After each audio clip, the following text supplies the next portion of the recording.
जरांगेंचं पुन्हा चलो मुंबई.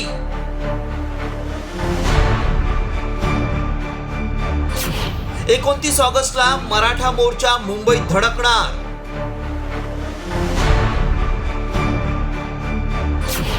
मोर्चा अडवाल तर परिणामांना तयार रहा.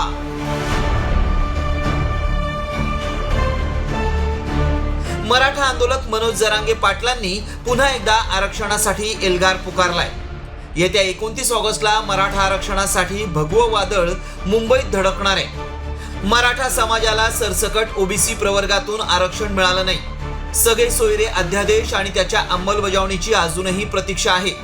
त्यातच मुंबईत येणारा मराठ्यांचा मोर्चा अडवला तर राज्यासह केंद्रालाही गंभीर परिणाम भोगावे लागतील असा इशारा जरांगेंनी दिलाय.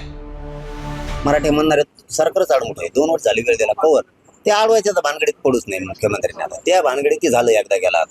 तिथं स्वप्नात सुद्धा आणू नये त्या निशाणे असतील.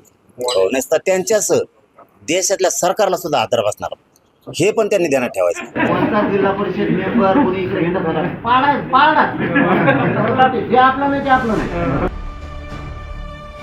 दरम्यान मनोज जरांगे पाटलांचा अंतरवाली सराटे ते मुंबईकडे जाण्याचा रोडमॅप कसा आहे पाहूया. 27 ऑगस्ट रोजी अंतरवाली सराटीतून मुंबईच्या दिशेनं रवाना होणार.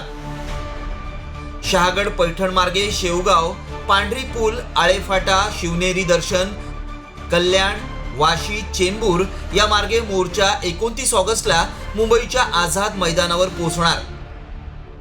दरम्यान एक मुक्काम शिवनेरी गडावर होण्याची शक्यता आहे.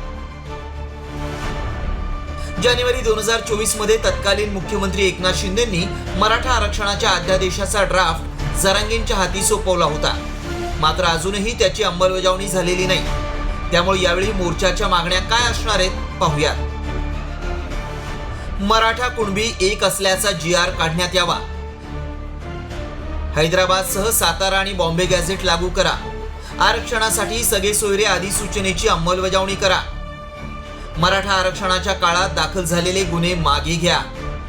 मराठा आरक्षणासाठी बलिदान देणाऱ्यांच्या वारसांना नोकरी द्या.